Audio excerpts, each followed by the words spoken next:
ഇന്ന് ഞാൻ നിങ്ങളുടെ മുമ്പിൽ അവതരിപ്പിക്കുന്നത് ഒരു ചെറിയ പ്രസന്റേഷൻ അവതരിപ്പിക്കുന്നുണ്ട്. ആദ്യം മുന്നറിയിപ്പായിട്ട് ഞാൻ പറയുകയാണ്, ഞാൻ ഈ അവതരിപ്പിക്കുന്നത് അനുകരിക്കാനോ ഒന്നുമല്ല. ഇത് നിങ്ങളുടെ മുമ്പിലേക്ക് വന്നു കഴിഞ്ഞാൽ ടീച്ചർമാരടക്കം ഇതൊക്കെയാണ് നമ്മളുടെ മുന്നിലേക്ക് വരാൻ സാധ്യതയുള്ളത് എന്നൊന്ന് പരിചയപ്പെടുത്തുന്നതിന് വേണ്ടി മാത്രമാണ്.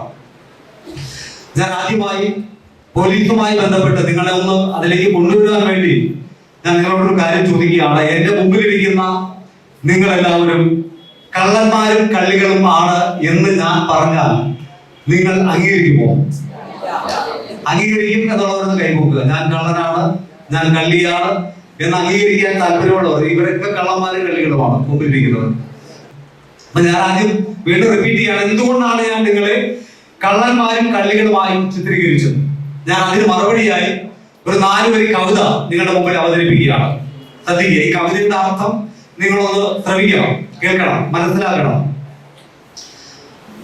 അച്ഛനെ പോലൊരു കള്ളനാണെന്ന് ആദ്യം പറഞ്ഞതെന്റെ അമ്മ.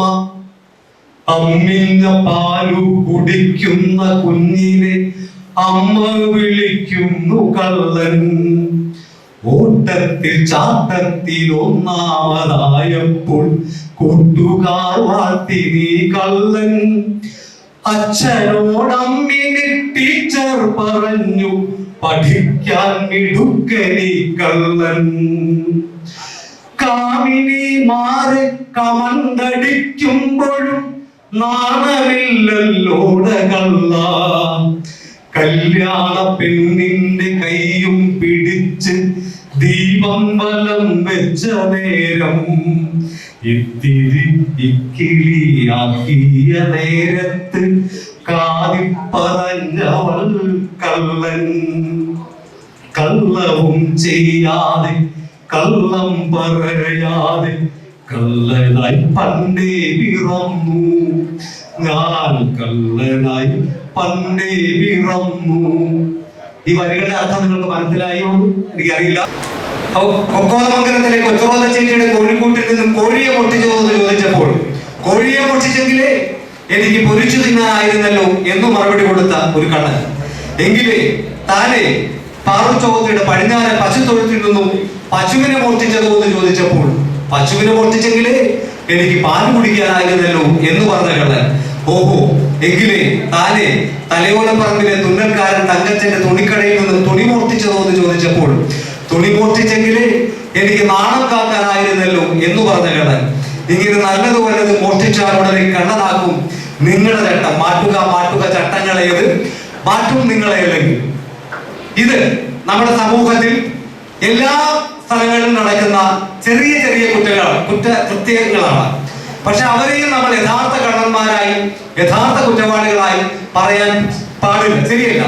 തൽക്കാലം ഒരു ചെറിയ ചെറിയ കുറ്റകൃത്യങ്ങൾ അത് നമുക്ക് പൊറുക്കാനും സഹിക്കാനും പറ്റുന്നതാണെങ്കിൽ 335 ലക്ഷം ജനസംഖ്യയുള്ള നമ്മുടെ കൊച്ചു കേരളത്തിൽ 20%, വെറും 20% ആൾക്കാരാണ് യഥാർത്ഥ കുറ്റവാളികൾ. പിടിച്ചുപറിക്കാർ, നാർക്കോട്ടിക് ഡ്രഗ് ലഹരിയുടെ വിൽപ്പനക്കാർ, അത് ഉപയോഗിക്കുന്ന ആൾക്കാർ, കൊലപാതകം ചെയ്യുന്ന ആൾക്കാർ, അങ്ങനെയുള്ള ഒരു കാറ്റഗറിയിലുള്ള ആൾക്കാർ. ഞാൻ ആദ്യം ഈ ക്ലാസ് തുടങ്ങുന്നതിന് മുമ്പ് എന്റെ മുമ്പിലിരിക്കുന്ന ഈ സ്കൂളിലെ കുട്ടികളോട് ഞാൻ പറയാൻ ഉദ്ദേശിക്കുന്ന ഒരു കാര്യം, ഒരു കുട്ടി പോലും, എന്റെ മുമ്പിലിരിക്കുന്ന ഒരു ആൺകുട്ടിയാണെങ്കിലും ഒരു പെൺകുട്ടിയാണെങ്കിലും ഒരാൾ പോലും നിങ്ങളുടെ ഭാവി ജീവിതത്തിൽ ഈ ചെറിയ ശതമാനത്തിലേക്ക് പോലീസുമായി ഫൈറ്റ് ചെയ്യപ്പെടുന്ന നമ്മുടെ സമൂഹത്തിൽ മാറ്റി നിർത്തപ്പെടുന്ന ഈ ഒരു ചെറിയ വിഭാഗത്തിലേക്ക് നിങ്ങൾ വഴുതി പോകാതിരിക്കട്ടെ എന്ന് ഞാൻ പ്രാർത്ഥിക്കുന്നു, ആഗ്രഹിക്കുന്നു, ആത്മാർത്ഥമായി ആഗ്രഹിക്കുന്നു. അതിനു വേണ്ടിയുള്ള ചില മറുമരുന്നുകളാണ് ഇങ്ങനെയുള്ള സംരംഭങ്ങളായി നിങ്ങളുടെ മുന്നിലേക്ക് കടന്നു വരുന്നത്. എന്തുകൊണ്ടാണ് നിങ്ങൾക്ക് ഇങ്ങനെയൊരു അവബോധ ക്ലാസ് സംഘടിപ്പിക്കുക എന്നുള്ളതിന്റെ മറുപടിയാണ് ഇത്. അപ്പോൾ ഞാൻ 1-2 ചോദ്യങ്ങളൊക്കെ ഇടയ്ക്ക് ഞാൻ ചോദിക്കും. അതുകൊണ്ട് ഞാൻ പറയുന്ന കാര്യങ്ങളൊന്ന് നിങ്ങൾ ശ്രദ്ധിച്ച് കേൾക്കുക. ഞാൻ ആദ്യം നിങ്ങളോട് എന്റെ ലൈഫിൽ, എന്റെ പോലീസ് ജീവിതത്തിൽ എനിക്ക് കിട്ടിയ 1-2 എക്സ്പീരിയൻസ്, 2 കുട്ടികൾ ഈ ക്ലാസ്സിൽ ഈ റൂമിലുണ്ട്. നോട്ടബിൾ സ്റ്റുഡൻസ് എന്നൊക്കെ നമ്മൾ പറയുന്ന ആൾക്കാരാണ്. നമ്മൾ ഒരു ക്ലാസ് എടുക്കുന്ന അധ്യാപകൻ ഒരു ക്ലാസ്സിലേക്ക് വരുമ്പോൾ പെട്ടെന്ന് നമുക്ക് ഫീൽ ചെയ്യും ആരൊക്കെയാണ് ഏതൊക്കെയാണ്, കണ്ണുകൾ കൊണ്ട് നമുക്ക് അറിയാൻ പറ്റും. അങ്ങനെയുള്ള 2 കുട്ടികളെ ഞാൻ നോട്ട് ചെയ്തിട്ടുണ്ട്. അതാരാണെന്ന് അവർക്ക് മനസ്സിലായിട്ടുണ്ട്. അവർ കൂടി എന്നോട് സഹകരിക്കുക പ്ലീസ്.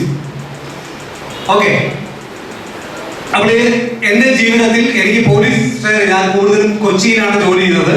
എനിക്ക് അവിടെ നിന്ന് കിട്ടിയ ഒന്ന് രണ്ട് കാര്യങ്ങൾ ഞാൻ നിങ്ങളോട് ഷെയർ ചെയ്തിട്ട് ഈ പ്രസന്റേഷനിലേക്ക് വളരെ ഫാസ്റ്റായിട്ട് പോകാം. ആദ്യമായി, ഇതുപോലുള്ളൊരു ചെറിയ നല്ലൊരു സ്കൂളിനടുത്ത് ഒരു പെട്ടിക്കടയിൽ ഉണ്ടായിരുന്നു. ആ പെട്ടിക്കടയിൽ 7ാം ക്ലാസ്സില് ഒരു പയ്യൻ അവിടെ വന്നിട്ട് അവന്റെ ചേട്ടൻ 8ാം ക്ലാസ്സിലെ ചേട്ടനുമായിട്ട് വന്നിട്ട് ആ കടയിൽ വന്നിട്ട് ഒരു മഞ്ഞ നിറത്തിലുള്ള ഒരു പശ വാങ്ങുന്നു.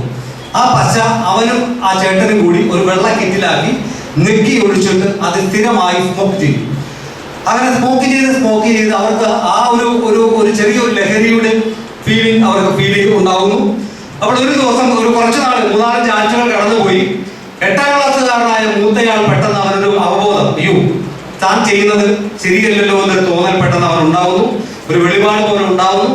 അവൻ നേരെ അച്ഛനമ്മമാരുടെ അടുത്ത് പോയി പറയുന്നു, അച്ഛാ, ഞാനും അനുജനും കൂടി തൊട്ടടുത്ത കടയിൽ, സ്കൂളിന്റെ അടുത്തൊരു കടയുണ്ട്, അവിടെ പോയി ഇങ്ങനെ ഒരു സംഭവം ഞങ്ങൾ ചെയ്തിരുന്നു, അവൻ ഇപ്പോഴും ചെയ്യുന്നുണ്ട്, നമുക്ക് അവരെ ഒന്ന് പിടിക്കണം. അല്ലെങ്കിൽ അവൻ നല്ല ഉദ്ദേശത്തോടു കൂടിയാണ് പറയുന്നത്. അച്ഛനും അമ്മയും അനുജനും ചേട്ടനും കൂടി അനുജന്റെ കൈയോടെ ഈ കാണുന്നു. അവന് ആദ്യമേ തന്നെ അവൻ പറഞ്ഞു, എനിക്കിനി പശയില്ലാതെ പറ്റുന്നില്ല അച്ഛാ, പഠിക്കണമെങ്കിൽ പശ വേണം, ഉറങ്ങണമെങ്കിൽ പശ വേണം, ഭക്ഷണം കഴിക്കണമെങ്കിൽ പശ വേണം എന്ന് പറയുന്നു. ഒരു ചെറിയ സൈക്കിളിലേക്ക് ഒട്ടിക്കുന്ന പശയാണ്. ഇവർ നേരെ പോകുന്നു, ഡോക്ടറെ അടുത്ത് പോകുന്നു, കൗൺസിലിംഗ് കൊടുക്കുന്നു, പോലീസ് സ്റ്റേഷനിൽ പോകുന്നു, അങ്ങനെ എല്ലാ സംഭവങ്ങളൊക്കെ ചെയ്യുന്നു. ഒരു ദിവസം ഈ പയ്യൻ ഒരു വെള്ള പേപ്പർ എടുക്കുന്നു. അവൻ അവിടെ എഴുതുകയാണ്, അച്ഛനും അമ്മയ്ക്കും മാപ്പ്, എനിക്ക് എന്റെ പഴയ ജീവിതത്തിലേക്ക് കടന്നു വരുവാൻ പറ്റും എന്ന് തോന്നുന്നില്ല എന്ന് ഒരു ചെറിയൊരു ആത്മഹത്യാക്കുറിപ്പ് എഴുതി അച്ഛന്റെ ഒരു മുണ്ടെടുത്തിട്ട് വീടിന്റെ തൊട്ട് മുമ്പിൽ മാവിന്റെ കൊമ്പിൽ തൂങ്ങി ആ പയ്യൻ ആത്മഹത്യ ചെയ്തു. ഇതൊരു കഥയല്ല. കുറച്ച് വർഷങ്ങൾക്ക് മുമ്പ് ചേരാനെല്ലൂർ എന്ന് പറയുന്ന കൊച്ചി സിറ്റിയിൽ ഒരു പോലീസ് സ്റ്റേഷൻ എടുത്ത 174 CRPC എന്ന് പറയുന്ന ഒരു അൺനാച്ചുറൽ ഡെത്ത് കേസിന്റെ ഒരു ബ്രീഫാണ് ഞാൻ നിങ്ങളുടെ മുമ്പിൽ അവതരിപ്പിച്ചത്. ഇത് നിങ്ങളുടെ മുമ്പിലേക്ക് പലപ്പോഴും കടന്നു വരുന്ന സ്കൂൾ കുട്ടികൾ അല്ലെങ്കിൽ ചെറിയ പ്രായത്തിലുള്ള കുട്ടികളിലേക്ക് ലഹരിയുടെ തുടക്കം കടന്നു വരുന്ന ഒരു വിഭാഗമാണ്. ആ വിഭാഗമാണ് ഞാൻ നിങ്ങളെ ഇപ്പോൾ പരിചയപ്പെടുത്തിയത്. അതിന്റെ പേരാണ് ഇൻഹലൻസ് അല്ലെങ്കിൽ ശ്വസനകങ്ങൾ എന്ന് പറയും. ഇത് പോലീസിന്, ഞങ്ങൾക്ക് ഇപ്പോൾ narcotic drugs and psychotropic substance act എന്ന് പറയുന്ന ഒരു ആക്ട് അനുസരിച്ചിട്ടാണ് പോലീസ് നടപടി ചെയ്യുന്നത്. അപ്പോൾ ഈ ഒരു ആക്ടിന്റെ പരിധിയിൽ വരുന്ന സാധനമേ അല്ല ഈ പയ്യൻ അല്ലെങ്കിൽ ഈ കുട്ടി ഉപയോഗിക്കുന്നത്. അപ്പോൾ പോലീസ് നടപടി എടുക്കാൻ പറ്റില്ല. അത് വേണമെങ്കിൽ തൂത്തുവാരി എടുത്ത് നശിപ്പിക്കാൻ പറ്റും, ആരും ചോദിക്കുന്നതുമില്ല. പക്ഷേ യഥാർത്ഥത്തിൽ നടപടി എടുക്കാൻ പറ്റത്തില്ല. ഇങ്ങനെയുള്ള കുറച്ച് സംഭവങ്ങളുണ്ട്. നെയിൽ പോളിഷ് റിമൂവർ, വൈറ്റ്നർ, പെട്രോളിന്റെ ഉൽപ്പന്നങ്ങൾ. ഞാൻ സെൻട്രൽ പോലീസ് സ്റ്റേഷൻ ആയിരുന്ന സമയത്ത് ഒരു ഹയർ സെക്കൻഡറി സ്കൂളിൽ ഒരു പെൺകുട്ടി, ആ കുട്ടി ഒരു അലവലാതി പയ്യനുമായി പ്രണയത്തിലാവുകയും അവൻ ഒരു നാർക്കോട്ടിക് ഡ്രഗ്സ് ഉപയോഗിക്കുന്ന ഒരു പയ്യനായിരുന്നു. ഒരാളെ കാണുമ്പോൾ തന്നെ അറിയാം. മുടിയൊക്കെ ഞാൻ നിങ്ങളെ കുറ്റപ്പെടുത്തുകയില്ല, ഒരിക്കലും മുടിയുടെ കാര്യം പറയുമ്പോൾ അയ്യോ അതൊന്നാണ് ഉദ്ദേശിക്കുന്നത്. ആ പയ്യൻ അന്ന് മുടിയൊക്കെ നീട്ടി വളർത്തിയ ഒരു വികൃതി പയ്യൻ, അവന്റെ പിന്നാലെ പോയി അവൻ ആ പെൺകുട്ടിയെ റേപ്പ് ചെയ്തു. അച്ഛൻ ആ കുട്ടിക്ക് 17 വയസ്സിൽ താഴെ ആയതുകൊണ്ട് അമ്മയുടെ പരാതി അനുസരിച്ച് പോസ്കോ കേസ് രജിസ്റ്റർ ചെയ്തു. ആ പയ്യനെ ഞങ്ങൾ അറസ്റ്റ് ചെയ്തു, റിമാൻഡ് ചെയ്തു. സംഭവം അവിടെ തീർന്നില്ല. ആ പെൺകുട്ടിയുടെ കൺഫെഷൻ മൊഴിയെടുത്തപ്പോൾ ആ പെൺകുട്ടിക്ക് ഒരു കുഴപ്പമുണ്ട്. അവൾക്ക് മണ്ണെണ്ണ സ്മെല് ചെയ്യണം. ഭക്ഷണം കഴിക്കണമെങ്കിൽ, ഉറങ്ങണമെങ്കിൽ, വായിക്കണമെങ്കിൽ മണ്ണെണ്ണ സ്മെല് ചെയ്യണം. അതൊരു പ്രത്യേക കാറ്റഗറിയിലുള്ള ആ ഒരു വിഭാഗമായി ഒരു കുട്ടി. ഇത് ഞാൻ പറയുന്നത് ഇങ്ങനെ സമാനമായ പെട്രോളിന്റെ ഉൽപ്പന്നങ്ങൾ സ്മെല് ചെയ്യുന്ന കുട്ടികള്, വൈറ്റ്നർ സ്മെല് ചെയ്യുന്ന കുട്ടികൾ, പശ സ്മെല്, അങ്ങനെ മണക്കുന്ന കുറെ കാര്യങ്ങൾ കൊണ്ട് ലഹരിയിലേക്ക് കടന്നു വരുന്ന കുട്ടികൾ, ഇങ്ങനെയുള്ള ദുശീലങ്ങൾ ആർക്കെങ്കിലും ഉണ്ടെങ്കിൽ നിങ്ങൾ കയ്യോടെ ഇപ്പോൾ തന്നെ ഇവിടെ വെച്ച് ചാപ്റ്റർ ക്ലോസ് ചെയ്യുക. കാരണം നിങ്ങളെല്ലാം ഒരു രസത്തിന് വേണ്ടിയാണ്. ലഹരി എന്ന് പറയുന്ന ഒരു സംഭവം എന്ന് പറയുന്നത് ഒരു താൽക്കാലികമായ സുഖമാണ്. പക്ഷേ അത് പിന്നീട് നമുക്ക് കൈവിട്ട് പോയി കഴിഞ്ഞാൽ, ഇന്നത്തെ ഏറ്റവും പ്രധാനപ്പെട്ട നമ്മുടെ കേരളത്തിലെ ഒരു വാർത്ത എന്ന് പറയുന്നത് മകൻ അമ്മയെ ചുട്ടുകൊന്നു. കേട്ടാരോ വാർത്ത? നിങ്ങൾ പത്രങ്ങൾ വായിക്കുന്നുണ്ട്, വായനയുടെ കുറിപ്പൊക്കെ നിങ്ങൾ എഴുതാറുണ്ട്. അതെന്തുകൊണ്ട് സംഭവിച്ചു? അവൻ ലഹരിക്ക് അടിമയായിരുന്നു. ഒന്ന് ഓർക്കുക, നിങ്ങളെ വളരെ കഷ്ടപ്പെട്ട് പഠിപ്പിച്ച് വലിയ ആളാക്കി മാറ്റുന്ന നിങ്ങളുടെ അച്ഛനമ്മമാരെ പോലും നിങ്ങൾ മൃഗീയമായി കൊല്ലുന്ന ഒരവസ്ഥയിലേക്ക് നമ്മുടെ കുട്ടികൾ, പുതിയ തലമുറ മാറുന്ന ഒരു ദയനീയമായ ഒരവസ്ഥ. അപ്പോൾ ആ ഒരു പ്രാധാന്യം കൊണ്ടാണ് ഇങ്ങനെയുള്ള ക്ലാസ്സുകൾ നിങ്ങൾക്ക് കണ്ടിന്യൂസ് ആയിട്ട് ടീച്ചർ പറയുന്നു. എപ്പോഴും ഇന്നലെയും ക്ലാസ് എടുത്തു, ഇന്ന് ക്ലാസ്, നാളെയും. എന്തുകൊണ്ടാണ്?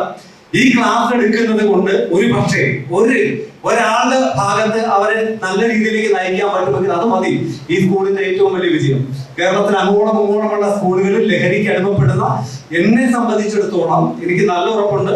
ഞാൻ 8 വർഷം പഠിപ്പിച്ച എക്സ്പീരിയൻസ് കൂടാതെ പോലീസ് ലൈഫിലേക്ക് വന്നപ്പോൾ 2.5 വർഷം ഞാൻ ഷാഡോ ഡാൻസ് ഓഫ് എന്നൊക്കെ പറയുന്ന പോലീസിന്റെ സിറ്റി ഷാഡോ വിഭാഗത്തിൽ സബ് ഇൻസ്പെക്ടർ ആയിരുന്നു. ഒത്തിരി കേസുകൾ നാർക്കോട്ടിക് റിലേറ്റഡ് ആയിട്ടുള്ള കേസുകളൊക്കെ ഡിറ്റക്ട് ചെയ്യാൻ എനിക്ക് പറ്റിയിട്ടുണ്ട്. ഒത്തിരി അഡിക്റ്റഡ് ആയിട്ടുള്ള കുട്ടികളുടെ ആൾക്കാരുമായി സംസാരിക്കാൻ പറ്റും, അവർ അച്ഛനമ്മമാരുമായിട്ട് സംസാരിക്കാൻ പറ്റിയിട്ടുണ്ട്. ഒരു കാര്യം ഓർക്കുക, നിങ്ങളിപ്പോൾ 17 വയസ്സേ ഉള്ളൂ. 17 വയസ്സ് ഇപ്പൊ 17 വയസ്സല്ലേ ടീച്ചറെ? 17 വയസ്സായോ? അടുത്ത ഒരു വർഷത്തിനുള്ളിൽ 18 വയസ്സാവും. 18 വയസ്സായി കഴിഞ്ഞാൽ നിങ്ങൾ ഇപ്പോൾ child with conflict with law എന്നൊക്കെ പറഞ്ഞ് ഞങ്ങൾ ആ വിഭാഗമാണ്. നിങ്ങൾ കുറ്റവാളികളായിട്ട് നിങ്ങളെ ഞാൻ ഉദ്ദേശിക്കുന്നത് നിങ്ങളെ അല്ല, ഞാൻ പൊതുവായ ഒരു പ്രതീകമായിട്ട് പറയുന്നതാണ്. കുറ്റവാളികളായിട്ട് മാറപ്പെടുന്ന കുട്ടികൾ, ആ കുട്ടികൾ കുറ്റം ചെയ്തു കഴിഞ്ഞാൽ 18 വയസ്സിന് ശേഷം പിന്നെ നിങ്ങളുടെ ഹിസ്റ്ററി റെക്കോർഡാണ്. അതുവരെ നിങ്ങൾക്ക് ഒരു പോലീസിന്റെ മുന്നിലൊക്കെ ഒത്തിരി നിയമത്തിന്റെ മുന്നിലൊക്കെ നിങ്ങൾക്ക് പരിഗണനയുണ്ട്. ആ പരിഗണനയൊക്കെ പെട്ടെന്ന് മാറിപ്പോകും. ഈ കഴിഞ്ഞ ദിവസം ഒരു പേരന്റ് സ്റ്റേറ്റ് ക്രൈം റെക്കോർഡ് ബ്യൂറോയിൽ കയറി ഇറങ്ങി നൽകിയാണ്. അദ്ദേഹത്തിന്റെ ആവശ്യം എന്ന് പറയുന്നത്, സാറേ എന്റെ മോന്റെ പേരിൽ ഒരു കേസ് ഉണ്ടായിരുന്നു, അത് ട്രയൽ നടക്കാൻ എങ്ങനെയെങ്കിലും ഒന്ന് ഡിലീറ്റ് ചെയ്ത് തരാം. പക്ഷെ ഞങ്ങളോ കേരള പോലീസ് ആരും വിചാരിച്ചാലും ഡിലീറ്റ് ചെയ്യാൻ പറ്റുന്നില്ല. നിങ്ങൾ ഓർക്കുക, ഒരു കേസിലെങ്ങാനും വിട്ടുപോയി കഴിഞ്ഞാൽ നേരെ വന്ന് അവരുടെ FIR രജിസ്റ്റർ ചെയ്ത് കഴിഞ്ഞാൽ അടുത്ത സെക്കൻഡുകൾക്കുള്ളിൽ ആ വിവരം state crime record bureau record ആവുന്നു. അടുത്ത ദിവസം അവർ അറസ്റ്റ് ചെയ്യപ്പെടുകയാണെങ്കിൽ വെബ്സൈറ്റിൽ അപ്ലോഡ് ചെയ്യപ്പെടുന്നു. ആർക്ക് വേണമെങ്കിലും സെർച്ച് ചെയ്തെടുക്കാൻ പറ്റും. ഈ ഡാറ്റ മുഴുവൻ നാഷണൽ നാർക്കോട്ടിക് NCRB എന്ന് പറയുന്ന സ്ഥലത്തേക്ക് പോയി. കഴിഞ്ഞ ദിവസം നമ്മുടെ മലയാളിയായ ഒരു പയ്യൻ പേരന്റുമായിട്ട് വന്ന് നേരെ തിരിച്ചിവിടെ വന്നിരിക്കുകയാണ്. പണ്ടെങ്കിലും ഉണ്ടായിരുന്ന ഒരു കേസ് കേരളത്തിൽ നിന്ന് ഡിലീറ്റ് ചെയ്ത് പോയി. കേരളത്തിന്റെ റെക്കോർഡ് അവൻ ജഡ്ജിമെന്റ് വന്നു, അവനെ വെറുതെ വിട്ടു. അത് വെച്ചിട്ട് ഞങ്ങൾക്ക് റിക്വസ്റ്റ് ചെയ്തു നാർക്കോട്ടിക് അവന്റെ ലിസ്റ്റിൽ നിന്നും അവനെ നമ്മൾ ഔട്ടാക്കി. പക്ഷേ നാഷണൽ നാർക്കോട്ടിക് NCRBയുടെ ലിസ്റ്റിൽ അവൻ ഇപ്പോഴും കിടക്കുകയാണ്. അതുകൊണ്ട് അവന് പുറത്തു പോകാനോ ഒരു പ്രൈവറ്റ് ജോലി പോലും കിട്ടാത്ത ഒരു സാഹചര്യം. പാസ്പോർട്ട് കിട്ടില്ല, ഒരു ജോലിക്ക് അപേക്ഷിക്കാൻ പറ്റത്തില്ല. അങ്ങനെയുള്ള ഒത്തിരി ദുരന്തങ്ങളായിരിക്കും നിങ്ങൾക്ക് പിന്നാലെ. നിങ്ങളുടെ അച്ഛനമ്മമാര് മാത്രം ഉണ്ടാവുള്ളൂ. ഇത് കരണ്ട് കണ്ണീരുമായിട്ട് പോലീസ് സ്റ്റേഷൻ കയറി ഇറങ്ങേണ്ടി വരുന്ന ഒരു ദുരവസ്ഥ. അതുകൊണ്ടാണ് ഞാൻ ഈ പറയുന്നത്, ഇങ്ങനെയുള്ള കാര്യങ്ങളിലേക്ക് നിങ്ങൾ കടക്കരുത്. ഒരു കാര്യം ഒരു അവസ്ഥയോടെ ഞാൻ പറയാം. ഒരു ഹയർ സെക്കൻഡറി സ്കൂളിൽ പഠിക്കുന്ന ഒരു പെൺകുട്ടി, ആ പെൺകുട്ടിയുടെ ഒരു അമ്മ ഒരു ഉന്നത പോലീസ് ഉദ്യോഗസ്ഥരുടെ അടുത്ത് ഒരു പരാതിയുമായിട്ട് വരികയാണ്. എന്റെ മോൾ കഞ്ചാവ് എന്ന് പറയുന്ന ഒരു മയക്കുമരുന്നിന് അടിമയാണ്. അവളെ കൗൺസിലിംഗിൽ കൊണ്ടുപോയി ഒത്തിരി ഉപദേശങ്ങൾ ഞങ്ങൾ കൊടുത്തു. അവിടെ എങ്ങനെയെങ്കിലും ആ കുട്ടിയെ ഒന്ന് രക്ഷപ്പെടുത്തണം എന്നുള്ള ഒരു ഉപദേശവുമായി ഒരു പരാതിയുമായി ഒരു ഉന്നത പോലീസ് ഉദ്യോഗസ്ഥരുടെ അടുത്ത് വന്ന് നിൽക്കുന്ന സമയത്ത് പെട്ടെന്ന് ആ അമ്മയുടെ ഫോണിലേക്ക് ഒരു കോൾ വരുന്നു. അപ്പൊ മാഡത്തിന് മുമ്പിൽ കോൾ എടുക്കാൻ പറയുന്നു. ആ കോൾ അറ്റൻഡ് ചെയ്യുന്നു. അപ്പൊ കോൾ അറ്റൻഡ് ചെയ്ത് എന്താണെന്ന് ചോദിക്കുമ്പോൾ അനുജനാണ് വിളിക്കുന്നത്. അനുജന്റെ സന്ദേശം, അമ്മ ഈ അനുജനെ ഏൽപ്പിച്ചിട്ടാണ് അമ്മ ഇങ്ങോട്ടേക്ക് വരുന്നത്. അമ്മ ചേച്ചി ഒരു ചേട്ടന്റെ ബൈക്കിൽ കയറി പോയി. ഈ ഒരു സന്ദേശം പോലീസുകാരുടെ മുന്നിലേക്ക് അവര് പാസ് ചെയ്തു. അടുത്ത സെക്കൻഡുകൾക്കുള്ളിൽ ഒരു മെസ്സേജ് അവർ വരുന്നു.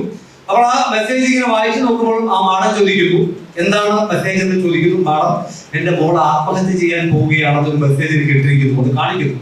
ഇത് റിയൽ ഒരു സ്റ്റോറിയാണ്. അപ്പോൾ പെട്ടെന്ന് ആ മാഡം ഭയങ്കരമായിട്ട് ഒരു വെപ്രാളം. ഇത് നിൽക്കുന്ന അവിടെ നിൽക്കുന്ന പോലീസ് എല്ലാവർക്കും പേടിയായി. ഞാനൊരു ചോദ്യം നിങ്ങളോട് ചോദിക്കുകയാണ്. നിങ്ങളുടെ അച്ഛനമ്മമാർ ആണ്, നിങ്ങളുടെ അച്ഛനമ്മമാർ, ഞാൻ വീണ്ടും റിപ്പീറ്റ് ചെയ്യുന്നു, ഏതെങ്കിലും നാർക്കോട്ടിക് ഡ്രഗ്സോ സൈക്കോട്രോപിക് സബ്സ്റ്റൻസിനോ അടിമകളായിട്ടുണ്ടെങ്കിൽ അവരുടെ അച്ഛനമ്മമാരായിട്ടുള്ള അത് നിങ്ങളൊന്ന് സങ്കല്പിക്കുക. അങ്ങനെ ഒരു സാഹചര്യത്തിൽ ഒരു പോലീസ് ഉദ്യോഗസ്ഥന്റെ അടുത്ത് പോയി ഒരു പരാതി പറയുമ്പോൾ നിങ്ങൾ ഒരു മെസ്സേജ് അയക്കുമ്പോൾ ആ അച്ഛന്റെയും അമ്മയുടെയും പ്രതികരണം എന്തായിരിക്കും? ഞാൻ കൂടുതൽ സമയം കളയുന്നില്ല. അവരുടെ പ്രതികരണം ഈ പോലീസ് ഉദ്യോഗസ്ഥ അനുഭവിച്ച വെപ്രാളമോ ശങ്കയോ ആശങ്കയോ പരിഭ്രമമോ ഒന്നും ഈ ആർക്കുണ്ടാവില്ല. ഞാൻ എഴുതി വെച്ചു തരാം, ഈ അമ്മയ്ക്കോ അച്ഛനോ ഉണ്ടാവത്തില്ല. കാരണം നാർക്കോട്ടിക് ഡ്രഗ്സ് എന്ന് പറയുന്ന ആ വസ്തുത നിങ്ങളെ എങ്ങനെ മാറ്റുന്നു, അതുപോലെ ആ അച്ഛനമ്മമാരെയും മാറ്റുന്നു എന്ന് നിങ്ങൾ തിരിച്ചറിയണം. കാരണം നിങ്ങളെ നന്നാക്കാനുള്ള പല ശ്രമങ്ങളും അവർ നടത്തും. അവസാനം നിങ്ങൾ കൈവിട്ടു പോകുന്ന ഒരു അവസ്ഥയിൽ അവരുടെ മനസ്സ് കൈവിട്ടു പോകും. അതുകൊണ്ട് നിങ്ങൾ മരിക്കുന്നു എന്നൊരു മെസ്സേജ് കൊടുത്താൽ പോലും അവർക്ക് ഒന്നുമില്ല. മരിക്കുമായിരിക്കാം. അത് കാരണം എന്ന് വെച്ചാൽ അവർ പോലും നിങ്ങൾ അറിയാതെ അവരുടെ മനസ്സ് മാറിപ്പോകുന്നു എന്നുള്ളതാണ് യാഥാർത്ഥ്യം. അപ്പോൾ ഈ കുട്ടിയുടെ മെസ്സേജ് വന്നു. പെട്ടെന്ന് തന്നെ ഒരു പിന്നെ ടവർ ലൊക്കേഷൻ എടുക്കുന്നു, ഇടക്കൊച്ചി കാണിക്കുന്നു. ഈ അമ്മയും കയറ്റി വനിതാ പോലീസ് അടക്കം ഞങ്ങൾ ഇടക്കൊച്ചിയിലേക്ക് പാഞ്ഞു പോകുന്നു. ഇടക്കൊച്ചി അമ്മ വീടാണ്. അവിടെ ഈ പെൺകുട്ടി അന്വേഷിക്കുന്നു, കണ്ടുപിടിക്കാൻ പറ്റിയില്ല. രാത്രി 12:30 മണി വരെ ഈ പെൺകുട്ടി ഓരോ അരമണിക്കൂർ ടവർ ലൊക്കേഷൻ മാറുന്നു, അങ്ങോട്ട് പോകുന്നു, കൊച്ചി പോകുന്നു, തൃപ്പൂണിത്തുറ പോകുന്നു. അങ്ങനെ രാത്രി 12:30 മണിക്ക് ഒരു മെസ്സേജ് വരുന്നു, മാം ഞാൻ ഇടപ്പള്ളിയിൽ ഉള്ള ഒരു ട്രാഫിക് ബൂത്തിനടുത്തിരിപ്പുണ്ട്, പെട്ടെന്ന് വരാൻ പറഞ്ഞു. ഞങ്ങൾ അവിടെ ചെല്ലുന്നു. ഒരു കറുത്ത നിറത്തിലുള്ള മുടികളൊക്കെ പാറിയ ഒരു പെൺകുട്ടി. അവളെ ഉച്ഛ്വാസമായി നിന്ന് പോലും കഞ്ചാവിന്റെ രൂക്ഷഗന്ധം. ഞാൻ കഞ്ചാവ് എന്ന് പറയുന്നത് ഞാൻ ഒന്ന് രണ്ട് കാര്യങ്ങൾ നിങ്ങളെ പരിചയപ്പെടുത്താം, എങ്ങനെയൊക്കെയാണ് നിങ്ങളുടെ മുമ്പിലേക്ക് ഇത് വരുന്നത്. കഞ്ചാവിന്റെ രൂക്ഷഗന്ധം അവർക്ക് കിട്ടുന്നു. ഞങ്ങൾ ആ കുട്ടിയെ അടുത്ത ദിവസം ഞങ്ങൾ വിളിച്ച് ചോദ്യം ചെയ്യുന്നു. 9ാം ക്ലാസ്സിൽ പഠിക്കുന്ന സമയത്താണ് അച്ഛൻ ഗൾഫിലാകുന്നത്. ആ സമയം അച്ഛൻ ഗൾഫിൽ വരുന്ന സമയത്ത് മദ്യക്കുപ്പികൾ കൊണ്ടുവന്ന് ചോക്കോസിൽ അടുക്കി വയ്ക്കുമായിരുന്നു. അച്ഛനും അമ്മയും അറിയാതെ ഈ പെൺകുട്ടി ഈ മദ്യം പതുക്കെ ഗ്ലാസിലേക്ക്, അങ്ങനെയാണ് അവരുടെ ലഹരിയുടെ തുടക്കം. അപ്പോൾ അമ്മയോട് അച്ഛൻ വരയ്ക്ക് വഴിയിട്ട് ഞാൻ കൊണ്ടുവന്ന കുപ്പിയൊക്കെ നീ ആർക്കാണ് എടുത്തു കൊടുക്കുന്നത്, സ്വന്തം മകളാണ് ഇത് ഉപയോഗിക്കുന്നത് എന്ന് അവർക്ക് മനസ്സിലാക്കാൻ അന്ന് പറ്റിയില്ല. അതിനിടയ്ക്ക് തന്നെ കടന്നുപോയി. പ്ലസ് വണ്ണിലേക്ക് ആ കുട്ടി മാറി. അച്ഛൻ ഒരു ദിവസം ഗൾഫിൽ നിന്ന് വന്നപ്പോൾ ഒരു മൾട്ടിമീഡിയ ഫോൺ, നല്ല MMS ഓർക്കൂട്ടും ഒക്കെയുള്ള വീഡിയോ ചാറ്റിംഗ് ഒക്കെ സൗകര്യമുള്ള ഒരു ഫോൺ അവൾക്ക് വാങ്ങിച്ചു. 40,000 രൂപയുടെ ഒരു ഫോൺ അവൾക്ക് വാങ്ങിച്ചു കൊടുത്തു. അത് കഴിഞ്ഞ് വീണ്ടും അടുത്ത അവധിക്ക് അച്ഛൻ വന്നപ്പോൾ അച്ഛനും അമ്മയും തമ്മിലൊരു സംഭാഷണമാണ്. ഇനി എന്റെ മോള് നിനക്ക് എന്തെങ്കിലും തോന്നുന്നു, അവർക്ക് എന്തെങ്കിലും കുഴപ്പമുണ്ട്, നിനക്ക് എന്തെങ്കിലും, അയ്യോ എനിക്ക് ഫീൽ ചെയ്യുന്നു, ഞാൻ നിങ്ങളോട് പറയാനിരിക്കുകയായിരുന്നു. അങ്ങനെ ഒരു ദിവസം ആ പെൺകുട്ടി വളരെ ശാന്തമായി കിടന്നുറങ്ങുന്ന സമയത്ത് അച്ഛനും അമ്മയും കൂടെ പോയി ആ ഫോൺ എടുത്ത് പരിശോധിക്കുന്നു. ആ വാട്സപ്പൊക്കെ ഒന്നും ഡിലീറ്റ് ചെയ്തിട്ടില്ല. ആ വാട്സപ്പ് കമ്മ്യൂണിക്കേഷൻ എടുത്ത് നോക്കിയപ്പോൾ തന്നെ കണ്ടിന്യൂസ് ആയിട്ടുള്ള ഡ്രഗ്സ് റിലേറ്റഡ് ചാറ്റുകളാണ്. അവിടെ പണം അയച്ചു കൊടുക്കുന്നു, പണം തിരിച്ചയക്കുന്നു, ബൈക്കിൽ വരുന്ന പണങ്ങളെല്ലാം. അപ്പോൾ ആ അച്ഛന്റെ ആ ഒരു അവസ്ഥ മാനസികമായി അയാൾ തകർന്നു പോയി. ഒരൊറ്റ അടി, അവള് കിടന്നുറങ്ങുന്ന ആ കുട്ടിയുടെ കവള നോക്കി അയാൾ അടിക്കുന്നു. ആ ചാടി എഴുന്നേൽക്കുമ്പോൾ ആ പെൺകുട്ടി കാണുന്ന കാഴ്ച, അവിടെ അച്ഛൻ അവൾക്ക് വാങ്ങിച്ചു കൊടുത്ത ആ ഫോൺ അച്ഛനാണെങ്കിൽ എന്തൊക്കെ തല്ലിപ്പൊട്ടിക്കാൻ പറ്റുന്നു ആ രീതിയിലൊക്കെ സാധനങ്ങൾ ചവിട്ടുപൊടിയായിട്ട് ആ ഫോൺ തല്ലിപ്പിടിച്ചു തുടങ്ങും. അവളൊന്നും വിടിയില്ല. 1, 2, 3, 4 ദിവസം കടന്നുപോയി. അച്ഛനും അമ്മയും ഒക്കെ ഒരു മൂകതയായിരിക്കുന്ന അന്തരീക്ഷം. അവൾ അമ്മയുടെ വളം ഒട്ടിച്ച് 4ാമത്തെ ദിവസം പെൻഡാമേനയിൽ പോയി അച്ഛൻ വാങ്ങിച്ചു കൊടുത്ത അതേ വിലയുള്ള ഒരു ഫോൺ അവൾ വാങ്ങിച്ചു. അവൾ തിരിച്ചു ആ ഫോണുമായി വീട്ടിലേക്ക് വന്നു. അവൾ പെട്ടെന്ന് അവളുടെ ഭാവം രൂപവും ഒക്കെ മാറുകയാണ്. അച്ഛനും അമ്മയ്ക്ക് പേടി, ഒന്നും സംസാരിക്കാൻ പോലും അവളോട് നോക്കാൻ പോലും പറ്റാത്ത രീതിയിലുള്ള ഒരു അന്തരീക്ഷത്തിലേക്ക് ആ പെൺകുട്ടിയുടെ സ്വഭാവ രീതികൾ മാറുന്നു. അച്ഛനും അമ്മയും അവസാനം ഗതികെട്ടു, വീട് കൂട്ടിപ്പോയി. വീടിന്റെ ഡ്യൂപ്ലിക്കേറ്റ് താക്കോൽ ഉണ്ടാക്കുന്നു. ആരെങ്കിലും ഒരു മെസ്സേജ് കൊടുക്കുന്നു, ഒരു ബൈക്കുമായി വരുന്നു, ആ ബൈക്കിൽ കയറി ആ പെൺകുട്ടി പോകുന്നു, തിരിച്ചു വരുന്നു. ആ പെൺകുട്ടിയെ കൺട്രോൾ ചെയ്യാൻ പറ്റാത്ത രീതിയിലേക്ക് ആ അച്ഛനമ്മമാർ മാറിപ്പോയി. ആ പെൺകുട്ടി ഇപ്പോൾ ആ പെൺകുട്ടിയാണ് ഞങ്ങൾ ഈ 12 മണിക്ക് രാത്രി തിരിച്ചു കണ്ടുപിടിക്കുന്നത്. ആ പെൺകുട്ടി ഇപ്പോഴും ജീവിക്കുന്നോ, ആത്മഹത്യ ചെയ്തിട്ടുണ്ടോ, അവൾ മാറിപ്പോയിട്ടുണ്ടോ, റിക്കവറി ആയിട്ടുണ്ടോ ഞങ്ങൾക്കറിയില്ല. ഇങ്ങനെയുള്ള ഒത്തിരി കുട്ടികൾ, ആൺകുട്ടികളാണെങ്കിലും പെൺകുട്ടികളാണെങ്കിലും നമ്മുടെ സമൂഹത്തിലുണ്ട്. ഒരു ചെറിയ എക്സാമ്പിൾ കൂടി പറഞ്ഞ് ഞാൻ 15 മിനിറ്റ് ഇതിലേക്ക് കടക്കാം. ഒരു കൊല്ലം ജില്ലയിലുള്ള, നമ്മുടെ തൊട്ടടുത്ത ജില്ലയിലുള്ള ഒരു പെൺകുട്ടിയാണ്. ആ പെൺകുട്ടിക്ക് അച്ഛൻ അമ്മ ഗൾഫിലാണ്, അച്ഛൻ ഒരു കൂലിപ്പണിക്കാരാണ്. അമ്മയുമായി കമ്മ്യൂണിക്കേഷൻ നടത്താൻ വേണ്ടി ആ പെൺകുട്ടിക്ക് അമ്മ ഒരു ചെറിയ മൾട്ടിമീഡിയ അല്ല, ഷോർട്ട് മീഡിയ സർവീസ് വിഭാഗത്തിലുള്ള ഒരു ചെറിയ പഴയ നോക്കിയ വിഭാഗത്തിലുള്ള ഒരു ഫോൺ വാങ്ങിച്ചു കൊടുത്തു. ഒരു ദിവസം നന്നായിട്ട് പഠിക്കുന്ന ആ പെൺകുട്ടി, 8ാം ക്ലാസ്സിൽ പഠിക്കുന്ന പെൺകുട്ടി, ഒരു ദിവസം അച്ഛൻ ആണ് പണിക്ക് പോയി തിരിച്ചു വന്നപ്പോൾ പെൺകുട്ടി സ്കൂളിൽ നിന്ന് വന്ന സമയത്ത് അച്ഛന്റെ ഒരു പരിചയക്കാരൻ ആ വീട്ടിലുണ്ടായിരുന്നു. അങ്ങനെ സ്വാഭാവികമായിട്ടും ആ ആളുമായിട്ട് ഈ പെൺകുട്ടി അച്ഛന്റെ കൂട്ടുകാരൻ എന്നുള്ള രീതിയിൽ പരിചയപ്പെട്ടു. അയാൾ തിരിച്ചു പോകുന്നു. ഒരു ദിവസം സ്കൂളിലേക്ക് പോയ പെൺകുട്ടിയെ കാണുന്നില്ല. ഞാനൊരു വാക്കുകൂടെ പറയാം. അന്ന് ആ സ്കൂളിലെ ടീച്ചറും അവരുടെ ക്ലാസ് ടീച്ചറും ഈ പേരന്റ് അച്ഛനും കൂടി കൊല്ലം പോലീസ് സ്റ്റേഷനിലേക്ക് പോയിട്ട് പരാതി കൊടുത്തു. ആ കേസാണ് മിസ്സിംഗ് കേസിൽ കേസ് രജിസ്റ്റർ ചെയ്തു. ഞാൻ നിങ്ങളോട് ഒരു കാര്യം നിങ്ങളോട് പറയുകയാണ്, ഡ്രഗ്സ് റിലേറ്റഡ് ആണെങ്കിൽ പോലും എന്റെ മുമ്പിലിരിക്കുന്ന ഒരു കുട്ടി പോലും നിങ്ങളുടെ അച്ഛനമ്മമാരെ വിട്ട് മിസ്സിംഗ് കേസ് ഒരു പോലീസ് സ്റ്റേഷനിൽ രജിസ്റ്റർ ചെയ്യപ്പെടേണ്ട ഒരു സാഹചര്യം നിങ്ങളായിട്ട് ഉണ്ടാക്കി കൊടുക്കരുത് എന്ന്. നമ്മൾ എത്ര പഠിച്ചാലും കാര്യമില്ല. വിവേകവും വിജ്ഞാനവും നമ്മുടെ സമൂഹവും ഒക്കെ ചിട്ടവട്ടയായി പോകുന്ന കുറെ കാര്യങ്ങളുണ്ട്. അറിവ് മാത്രമല്ല, ആ ഒരു ട്രാക്കിലേക്ക് പോയെങ്കിൽ മാത്രമേ നിങ്ങൾക്ക് അവസാനം വരെ നല്ല രീതിയിൽ ഒരു നല്ല പക്വതയുടെ ലോകത്തേക്ക് എത്തുമ്പോൾ നിങ്ങൾക്ക് ഫലപ്രദമായി മുന്നേറുവാനായിട്ട് പറ്റുന്നത്. പക്ഷെ വളരെ ലജ്ജാകരമാണ്, നമ്മുടെ കേരളത്തിൽ അങ്ങോളം ഇങ്ങോളമുള്ള പോലീസ് സ്റ്റേഷനിൽ ഇപ്പോഴും മിസ്സിംഗ് കേസുകൾ കണ്ടിന്യൂസ് ആയിട്ട് രജിസ്റ്റർ ചെയ്യപ്പെടുന്നുണ്ട്. പക്ഷെ അത് നിങ്ങൾ തിരിച്ചറിയും, ആ ഒരു അവബോധം നിങ്ങൾക്ക് ഉണ്ടാവണം. ഈ പെൺകുട്ടി കൊല്ലം പോലീസ് മിസ്സിംഗ് കേസ് രജിസ്റ്റർ ചെയ്തു. ആ പെൺകുട്ടിയെ ആലുവ അങ്കമാലി ഭാഗത്ത് വെച്ച് കണ്ടുപിടിച്ചു. ആ പെൺകുട്ടിയുടെ മൊഴി പോലീസ് രേഖപ്പെടുത്തി കോടതിയിൽ ഹാജരാക്കി. ആ പെൺകുട്ടിയുടെ മൊഴി എടുക്കുന്ന സമയത്ത് ആ മൊഴി പ്രകാരം പെൺകുട്ടി പറഞ്ഞത് എന്തെന്ന് വെച്ചാൽ, ഈ അച്ഛന്റെ പരിചയക്കാരനുമായി കടന്നു വന്ന ആ ഒരാൾ ഒരു ചെറുപ്പക്കാരനായിരുന്നു. അയാൾ ഈ പെൺകുട്ടിയുടെ ചെറിയ ഫോണിന്റെ ഫോൺ നമ്പർ കരസ്ഥമാക്കി ആ പെൺകുട്ടിയുമായി ഈ ഫോണിൽ വിളിക്കുകയും ഒരു രണ്ടാഴ്ചക്കുള്ളിൽ ആ പെൺകുട്ടിയെ വശീകരിച്ചു കൊണ്ടുപോയി ആ പെൺകുട്ടിയെ പീഡിപ്പിക്കുന്നു, റേപ്പ് ചെയ്യുന്നു. ഒരാൾ മാത്രമല്ല, അയാളുടെ 4 കൂട്ടുകാർ ചേർന്നു. ആ 4-5 പ്രതികളെ പോലീസ് പിടിച്ചു റിമാൻഡ് ചെയ്തു. കഥ തീരുന്നില്ല. ആ പെൺകുട്ടി വീണ്ടും കൊല്ലം സ്കൂളിലേക്ക് കടന്നു വരുന്നു. ആ നല്ല രീതിയിൽ കയറി കൊടുക്കുന്നു. അവൾ പഠിക്കുന്നു. പഴയ ചെളിക്കുണ്ടിലേക്ക് മാറാത്ത രീതിയിൽ അമ്മ ഗൾഫിൽ നിന്നൊക്കെ വന്ന സ്കൂൾ ടീച്ചർമാരും ഒക്കെ ആ കുട്ടിയെ വളരെ നല്ല രീതിയിൽ അവളെ നോക്കിക്കൊണ്ട് പോയിരിക്കുന്ന അവസ്ഥയിൽ വീണ്ടും കൊല്ലം ആ പോലീസ് സ്റ്റേഷൻ പരിധിയിൽ നിന്ന് ആ പെൺകുട്ടി വീണ്ടും മിസ്സാവുന്നു. വീണ്ടും കേസെടുക്കുന്നു. വീണ്ടും പോലീസ് ആ പെൺകുട്ടിയെ കണ്ടുപിടിക്കുന്നു. അപ്പോൾ ആ പെൺകുട്ടി ചെയ്ത പ്രവൃത്തി, ഈ പെൺകുട്ടി ഇതിനിടയ്ക്ക് ലഹരി ഉപയോഗിക്കുമായിരുന്നു. ഈ പെൺകുട്ടി ചെയ്ത പ്രവൃത്തി ഇമ്മോറൽ ട്രാഫിക്. ഏതെങ്കിലും ബസ് സ്റ്റാൻഡിൽ കിടന്നുറങ്ങും, കാണുന്നവരുമായിട്ട് കടന്നു പോകും, ഭക്ഷണം കഴിക്കും. ആ പെൺകുട്ടിയെ പിന്നീട് തിരിച്ചു കണ്ടുപിടിച്ചിട്ട് എറണാകുളം ജില്ലയിലേക്ക് കൊണ്ടുവന്നിട്ട് അന്നത്തെ ജില്ലാ കളക്ടർ ആ പെൺകുട്ടിയുടെ രക്ഷകർത്താവായി സർക്കാർ ചുമതലപ്പെടുത്തിയിട്ട് ആ പെൺകുട്ടിയെ കൊച്ചിൻ സിറ്റിയിൽ ഏറ്റവും റെപ്യൂട്ടഡ് ആയ ഒരു സ്കൂളിൽ 2 വനിതാ പോലീസിന്റെ പ്രൊട്ടക്ഷനോട് കൂടി ആ സ്കൂളിൽ വനിതാ മന്ദിരം, തൃപ്പൂണിത്തുറ വനിതാ മന്ദിരത്തിൽ നിന്ന് ആ പെൺകുട്ടിയെ കൂട്ടിക്കൊണ്ടുപോയി തിരിച്ചു കൊണ്ടുപോകും. ആ ഒരു 4 മാസത്തിനുള്ളിൽ ആ പെൺകുട്ടി അവിടെ നിന്നും മിസ്സായി. വീണ്ടും ആ പെൺകുട്ടിയെ ഞങ്ങൾ കണ്ടുപിടിച്ചു. ഞാൻ നിങ്ങളോട് പറയുന്നത് ഇതൊക്കെ നമുക്ക് തമാശയായിട്ട് തോന്നി. ഇങ്ങനെയൊക്കെ സംഭവിക്കുമോ? സംഭവിക്കും. ഇങ്ങനെയൊക്കെ സംഭവിക്കുന്നത് ഒരിക്കലും ഒരു നോർമൽ സ്റ്റേജിലുള്ള ഒരു പെൺകുട്ടിക്കും പറ്റില്ല. ഒരു ആൺകുട്ടിക്കും കുറ്റകൃത്യങ്ങളിലേക്ക് പോകാൻ. പക്ഷെ എവിടെയെങ്കിലും ഞാൻ നിങ്ങളുടെ മുമ്പിൽ ആദ്യമേ അവതരിപ്പിച്ച ഇന്ധനം വിഭാഗത്തിൽപ്പെട്ട ഒരു ലഹരി ഉൽപ്പാദിപ്പിക്കപ്പെട്ട ആവട്ടെ, ഇനി പറയാൻ പോകുന്ന narcotic drugs and psychotropic substance 2 വിഭാഗമാണ്.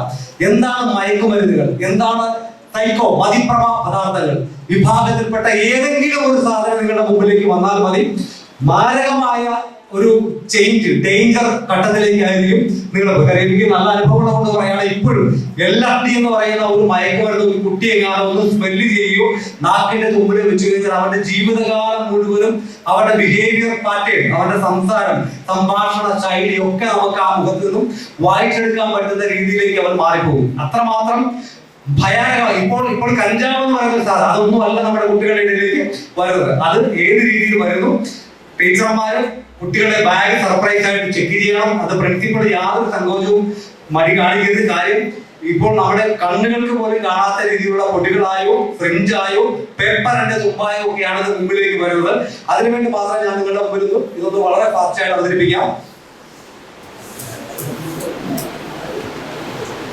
ഇത് ഓപ്പിയം എന്ന് പറയുന്ന ഒരു വിഭാഗമാണ്. അതായത് നമ്മുടെ പണ്ടൊക്കെ നിങ്ങളുടെയൊക്കെ അപ്പൂപ്പന്മാരൊക്കെ കാലഘട്ടത്തിൽ 25 പൈസ കൊടുത്തു വെച്ചാൽ കടയിൽ നിന്ന് നമുക്ക് ഈ കറുപ്പെന്ന് പറഞ്ഞ സാധനം വാങ്ങി കഴിക്കാമായിരുന്നു.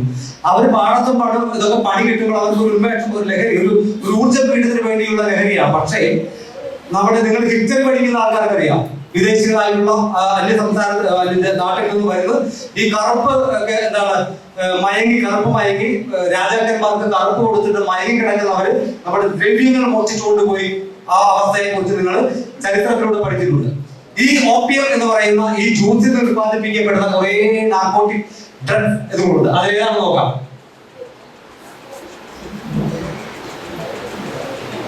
ഇത് മോർഫിൻ എന്ന് പറയാം. വളരെ ഇതായിട്ട് പോവാം. ഒരു പാരസെറ്റമോൾ നിങ്ങൾ സ്കൂളിൽ പഠിക്കുന്ന സമയത്ത് തലവേദന എന്ന് പറയുമ്പോൾ ആരെങ്കിലും പോയി ഇവിടെ തൊട്ടടുത്ത കടയിൽ നിന്നും തലവേദനയ്ക്കുള്ള മരുന്ന് വാങ്ങാറുണ്ടോ? ആരെങ്കിലും ഒന്ന് കൈവിട്ടാവോ? ആരെങ്കിലും അങ്ങനെ ചെയ്തിട്ടുണ്ടോ? ഒരു ടീച്ചർമാർ പ്രത്യേകം ശ്രദ്ധിക്കേണ്ട ഒരു കാര്യം, ഡോക്ടറുടെ പ്രിസ്ക്രിപ്ഷൻ ഇല്ലാതെ ഒരു ഗുളിക പോലും ഒരു മെഡിക്കൽ സ്റ്റോറിൽ പോലും വാങ്ങാൻ പാടില്ല.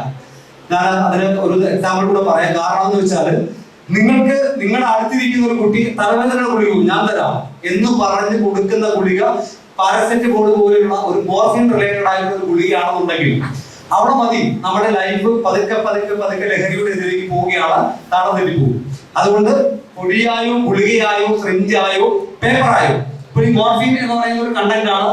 ഇത് ശരിക്കും പറഞ്ഞാൽ മെഡിസിൻ ആണ്. പക്ഷെ വേദന സംഹാരിയാണ്. ഇത് കുട്ടികൾ അല്ലെങ്കിൽ മറ്റുള്ളവർ മിസ്യൂസ് ചെയ്യപ്പെടുമ്പോഴാണ് സൈക്കോട്രോപിക് നാർക്കോട്ടിക് ഡ്രഗ് എന്ന് പറയുന്ന തെറ്റായ ഒരു വിഭാഗത്തിലേക്ക് കടന്നു വരുന്നത്.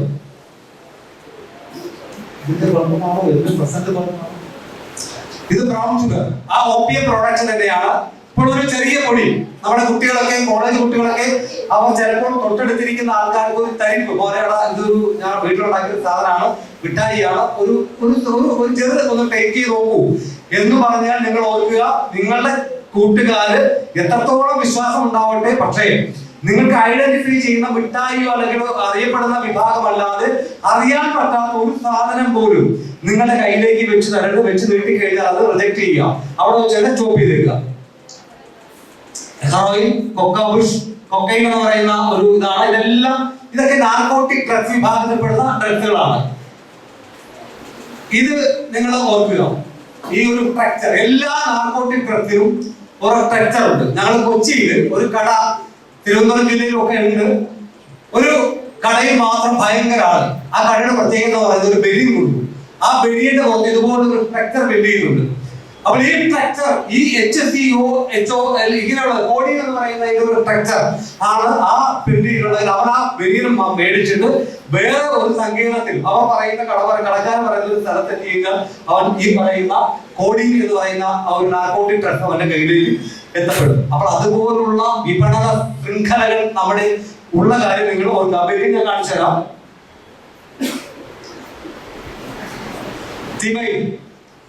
പ്രൊഡക്ട്സ് ആണ് കനാബിസ്. ഈ ഞാൻ വളരെ ഫാസ്റ്റായിട്ടാണ്, സമയമില്ലാത്തതുകൊണ്ടാണ് ഞാൻ ഈ ആദ്യം പറയുന്ന ആ ജ്യൂസിൽ ഉത്പാദിപ്പിക്കപ്പെടുന്ന, കറുപ്പിൽ ഉത്പാദിപ്പിക്കപ്പെടുന്ന ഈ സാധനങ്ങളെല്ലാമാണ് ഞങ്ങൾ കേസെടുക്കുന്ന നാർക്കോട്ടിക് ഡ്രഗ് എന്ന് പറയുന്ന വിഭാഗത്തിലേക്ക് വരുന്നത്. അപ്പൊ നിങ്ങളുടെ മുമ്പിലേക്ക് ഒറ്റ കാര്യം ഓർത്താൽ മതി, ഗുളികയായോ ഫ്രിഞ്ചായോ പൊടിയായോ ഇത് പേപ്പറായോ വരുന്ന ഒരു സംഭവമുണ്ട്. ആ പേപ്പറിന്റെ കാര്യം ഞാൻ കാണിക്കാം. കനാബീസ് എന്ന് പറയുന്നത് കഞ്ചാവാണ്. കഞ്ചാവും ചെടി, കഞ്ചാവിന്റെ പ്രോഡക്റ്റ് ആണ്. ഞങ്ങളുടെ അടുത്ത് കുറച്ച് കേസുകളാണ്.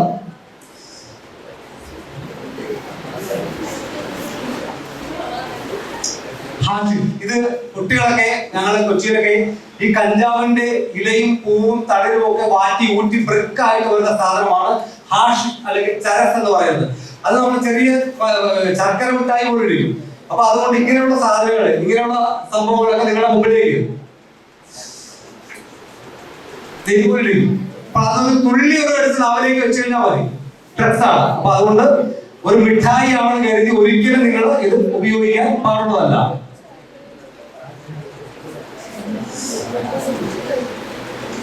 ഉത്തരേന്ത്യയിൽ കഞ്ചാവ്, പക്ഷെ കേരളത്തിൽ അതല്ല, കേരളത്തിൽ ഒഫൻസ് ആണ്. കഞ്ചാവിന്റെ ഇതാണ്, വിസ്തൃതമാണ്.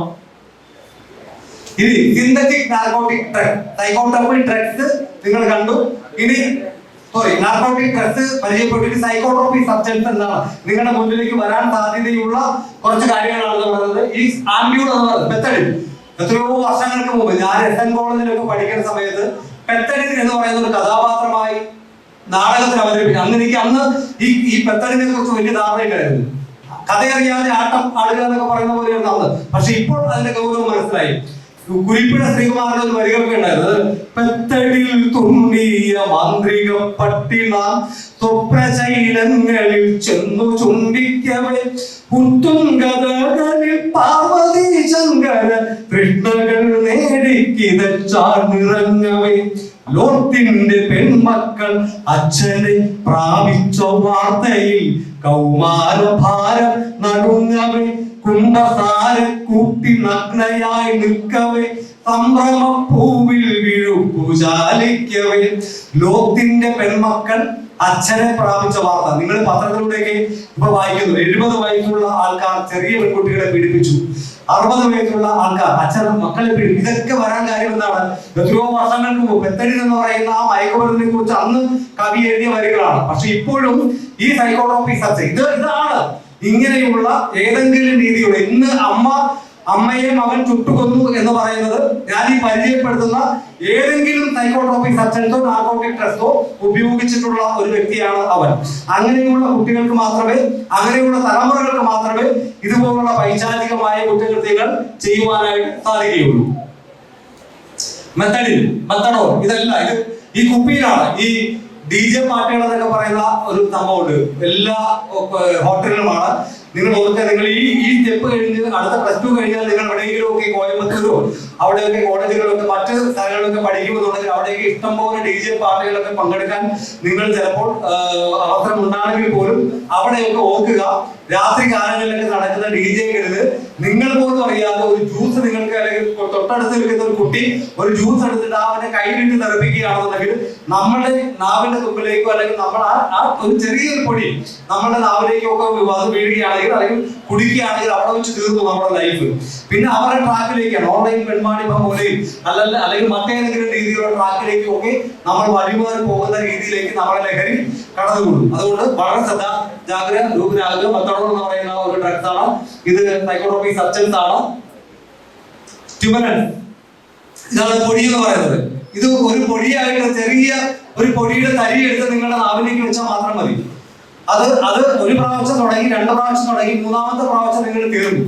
പിന്നെ ഇതിന്റെ കുഴപ്പമെന്ന് വെച്ചാൽ കണ്ടിന്യൂസ് ആയിട്ട് നിങ്ങൾ ഉപയോഗിച്ചു കഴിഞ്ഞാൽ നിങ്ങൾക്ക് റിക്കവറി പാടായിരിക്കും, തിരിച്ച് നമ്മുടെ പഴയ ലൈഫിലേക്ക് പോകാനായിട്ട് പാടാം. അതുകൊണ്ട് നിങ്ങൾ തുടക്കത്തിൽ തന്നെ ഞാൻ ആദ്യം പറഞ്ഞ ഇൻഹെൽത്ത് ആണെങ്കിലും സ്വപ്നങ്ങൾ പോലുള്ള സാധനമാണെങ്കിലും ഇപ്പോൾ ഉള്ള സാധനമാണെങ്കിലും ഏതെങ്കിലും രീതിയിൽ അതിന് നിങ്ങൾ ആരും ഉപയോഗിച്ചിട്ടില്ല എന്ന് ഞാൻ ഉറപ്പ് പറയുകയാണ്. പക്ഷേ ആരെങ്കിലും ഇതിലേക്ക് നിങ്ങൾ കടന്നു പോകാൻ ഇനിയെങ്കിലും ഒരവസരം ഏതെങ്കിലും രീതിയിൽ വരികയാണെങ്കിൽ അവിടെ വെച്ച് നിങ്ങൾ സ്റ്റോപ്പ് ചെയ്തേക്കുക.